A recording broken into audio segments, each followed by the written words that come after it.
Louis-Carl Vignon, président de Ford France.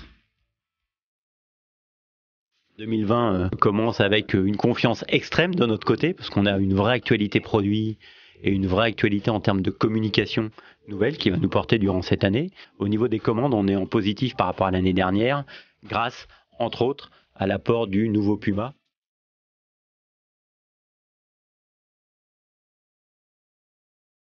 Première chose, on voit que les clients ont des attentes qui ont évolué, entre autres des attentes en termes d'expérience. On voit que la technologie, elle aussi, est en train d'évoluer. On voit également que la réglementation est en train d'évoluer. Donc, la conjonction de ces trois facteurs, qu'on attaque l'année, on a annoncé assez fort, en lançant 14 véhicules, tous électrifiés, tous connectés, grâce à un modem embarqué, et avec beaucoup d'innovation. Le postulat de base, c'est ça, c'est un marché qui change, des défis à affronter, électrification, digitalisation, connectivité, expérience client. Ce véhicule incarne très bien ce qu'on veut faire durant cette année 2020 et la façon dont on affronte le futur, de l'audace donc, parce qu'on a osé faire une Mustang électrique, du dynamisme dans les qualités de conduite du véhicule, mais aussi du dynamisme dans notre stratégie, dans notre façon d'approcher le marché, et puis de la confiance, parce qu'on sait que ça va marcher, et réellement toute l'entreprise, toutes les équipes, tout le réseau est derrière cette stratégie.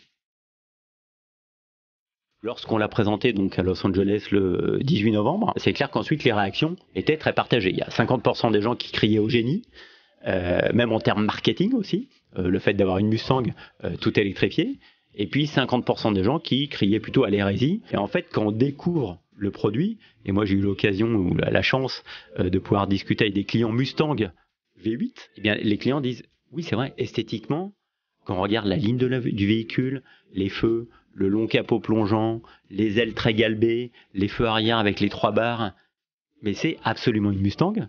Dès lors que vous arrivez avec un véhicule qui offre en norme WLTP 600 km d'autonomie, ça vous permet d'envisager de faire des longs trajets.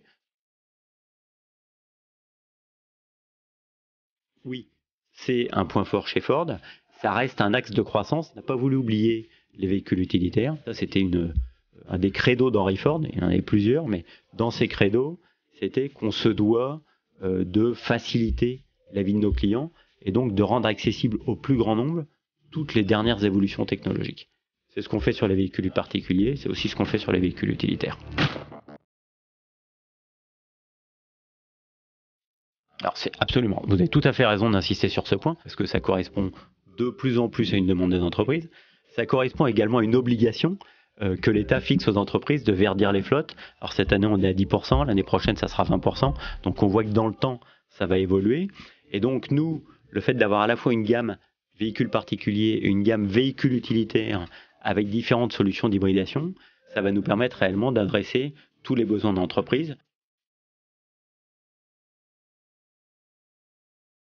C'est bien d'avoir cette proposition d'une gamme extrêmement large, et c'est ce que Ford a toujours fait, alors que certains choisissent seulement un certain nombre de segments. Nous, on est vraiment présent dans tous les segments, donc encore une fois, de véhicules particuliers traditionnels, véhicules particuliers plus crossover, comme notre gamme Active, la Fiesta Active et la Focus Active par exemple, une gamme de SUV avec le Puma, l'EcoSport qui est un peu plus baroudeur, le nouveau Ford Kuga, on va avoir le nouveau Ford Explorer, puis la Mustang Mach-E qui va venir coiffer la gamme, et puis des véhicules utilitaires avec toute la gamme de Tourneo, qui sont les véhicules utilitaires plus pour un usage particulier, ou en tout cas pour transporter des personnes, avec différents niveaux de confort, et puis jusqu'aux véhicules de loisirs, le pick-up avec le Ranger, qui existe en 3 typologies de carrosserie, et puis le nouveau Transit Nugget qu'on a décidé d'importer en France à partir de cette année.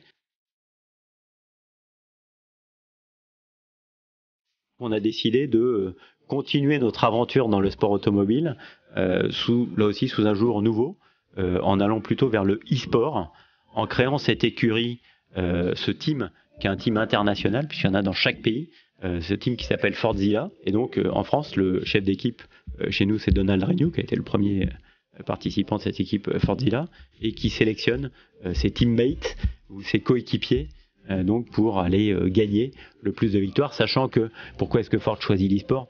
C'est pas innocent non plus, Ford est la marque la plus représentée avec tous ses véhicules dans tous les jeux de conduite de voiture, et donc ça nous semble assez logique d'aller vers cette nouvelle tendance aussi.